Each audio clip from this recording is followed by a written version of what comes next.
Olá você que acompanha a Primeira Trave aqui no YouTube, certo? Seja muito bem-vindo a mais um vídeo. Dessa vez vamos falar aí sobre fazer uma análise completa de Palmeiras e São Paulo, ou melhor, São Paulo e Palmeiras, vitória do time de Abel Ferreira pelo placar de 1-0 como visitante, que mostrou muitos comportamentos ali, muitos padrões que tem se repetido na temporada do Palmeiras que podem seguir como uma tendência aí para a sequência da temporada até o final. Antes de mais nada, pedir para você se inscrever no canal para receber os próximos conteúdos, deixar seu like no vídeo para fortalecer o trabalho por aqui, deixa nos comentários também o que você achou do jogo e compartilha, é claro, com aquele seu amigo que gosta de uma boa análise tática, tá falado? Então, sem mais delongas, vamos aqui pro campinho para mostrar, antes de mais nada, como as equipes entraram em campo, os times titulares de São Paulo e Palmeiras. Começar pelo São Paulo, time da casa, do lado direito da sua tela, com o goleiro Rafael no gol, a linha defensiva formada por Lucas Ramon, Alan Franco, Sabino e Enzo Dias, como tem sido de fato. Na frente deles, o trio de meio-campistas que a gente também se acostumou a ver com Bobadilha, Danielzinho e Marcos Antônio. Como meia de ligação tem o Cauli, camisa número 80, no lugar do Lucas Moura, que sofreu uma lesão até que grave no jogo contra o Atlético Mineiro na rodada passada do Brasileirão. Fraturou 2 costelas, vai passar pelo menos 8 semanas, o equivalente a cerca de 2 meses fora de ação. E a dupla de ataque, para finalizar, essa que a gente está acostumado a ver com Caleri e Luciano. Pelo lado do Palmeiras, Carlos Miguel no gol,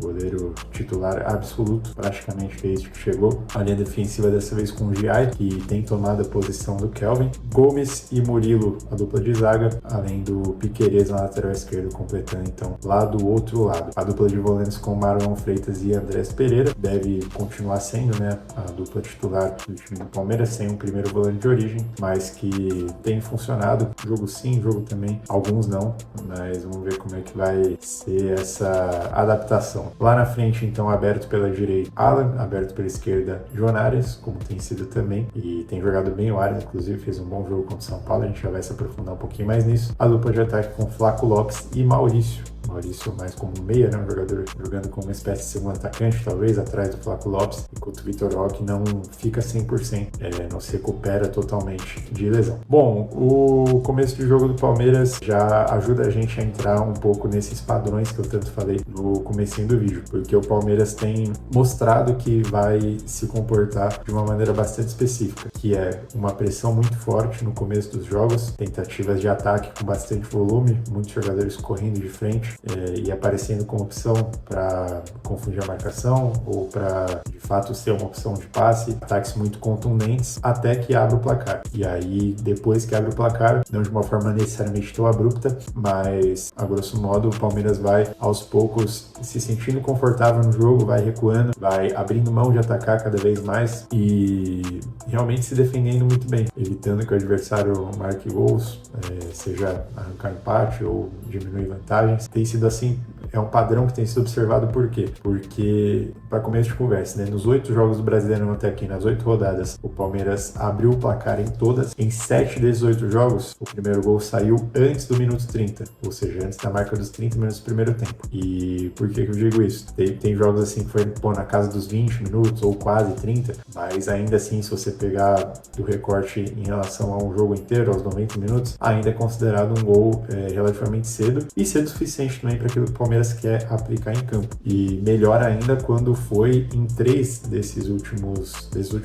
em 3 dos 8 jogos do Brasileirão, inclusive os 2 últimos, esse contra o São Paulo e o anterior contra o Botafogo, o Palmeiras marcou gol antes do minuto 10 de jogo. Ou seja, isso ajuda bastante o Palmeiras naquilo que se sente mais confortável fazendo de fato, que é abrir mão da posse de bola e se defender, jogar a responsabilidade para o outro lado, e foi o que o Palmeiras fez muito bem nesse jogo. Abriu o placar no comecinho ali na marca dos 5, 6 minutos de jogo, se eu não me engano, oficialmente o gol foi dado aos 6 minutos de partida pro João Arias, e depois praticamente abraçou o resultado e se defendeu muito bem. O São Paulo não produziu praticamente nada, para não dizer nada, no decorrer da partida. Isso tem dado resultado do Palmeiras. Até aqui são 6 vitórias, um empate, apenas uma derrota no campeonato. Justamente em 6 desses 8 jogos que abriu o placar, o Palmeiras Palmeiras de fato levou a vitória para casa. Em um sofreu empate, o jogo acabou em 2-2 contra o Atlético Mineiro, e em outro foi a derrota por 2-1 pro time do Vasco. Mas o comportamento tem sido esse, e não só nos números, não só nos placares dos jogos, mas também na prática, como a gente consegue ver. Palmeiras muito incisivo no começo dos jogos, com uma pressão muito forte, às vezes até alta,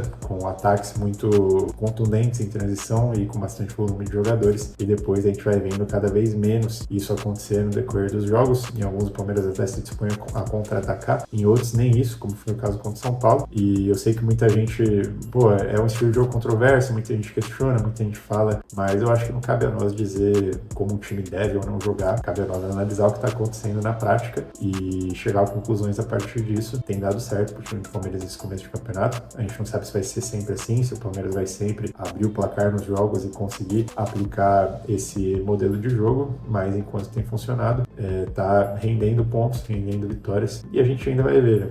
Muito provavelmente vão ter situações no decorrer da temporada, o Palmeiras vai ter mais dificuldade para marcar o gol, para ganhar os jogos, e vai ter uma responsabilidade maior em atacar, principalmente contra times que venham a se fechar, né, e entregar a bola para o Palmeiras. Então a gente ainda tá para ver como é que vai ser o comportamento, especialmente no Campeonato Brasileiro, que a gente ainda viu pouco desse cenário. Para falar um pouquinho mais taticamente, né, de como foi essa vitória, queria começar falando sobre o gol do Palmeiras.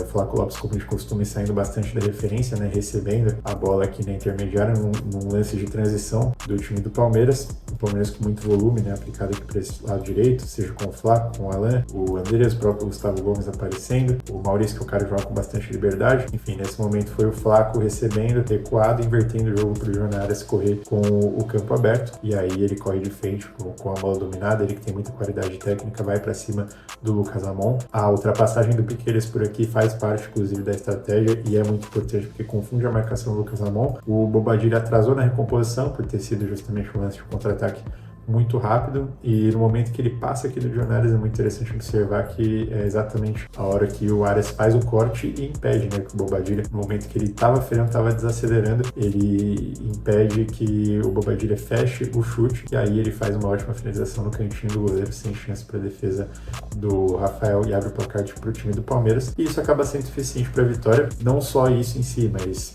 abre o caminho, é o suficiente para que o Palmeiras consiga até o final do jogo se defender e segurar o resultado com plenitude, resultado inquestionável, até porque o São Paulo por si só não conseguiu criar praticamente nada, basicamente nada, até o final do jogo. Praticamente impossível dizer o contrário, né? Quando a gente vê uma atuação de apenas 2 finalizações em mais de 90 minutos, né? Teve 10 minutos de acréscimo no final, enfim. Então tem o mérito do Palmeiras, mas tem também o demérito do São Paulo, que não construiu nada, foi um time muito pobre de ideias, tanto tecnicamente quanto também taticamente, claro.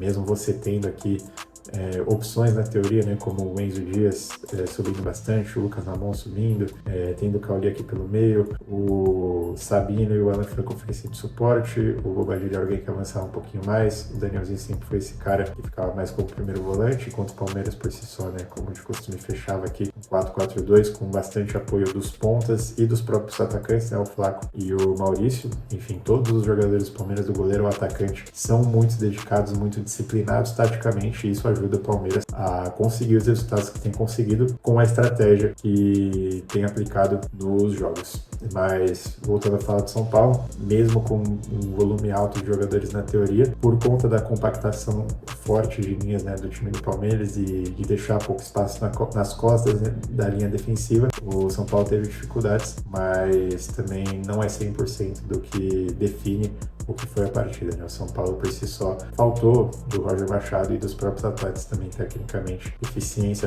seja para acertar cruzamentos, para encontrar jogadores entre linhas, para movimentar o sistema defensivo do Palmeiras para que alguma coisa funcionasse, alguma coisa de diferente acontecesse e eventualmente desse um resultado melhor para o time de São Paulo. Mas no resumo é isso, foi uma vitória incontestável do time do Palmeiras e sai com os 3 pontos merecidos do Morumbi e leva para casa, assumindo provisoriamente pelo menos a liderança isolada do Campeonato Brasileiro. Tá falado? Muito obrigado pela audiência mais uma vez, não esquece de se inscrever no canal, deixar o like, comentar se você concorda, discorda, jogou um ponto da menor, se você achou que eu esqueci de falar alguma coisa por aqui que você gostaria de acrescentar, e compartilhar, claro, o vídeo com seu amigo que você acha que vai gostar do conteúdo, certo? Muito obrigado pela audiência mais uma vez, tamo junto e até a próxima.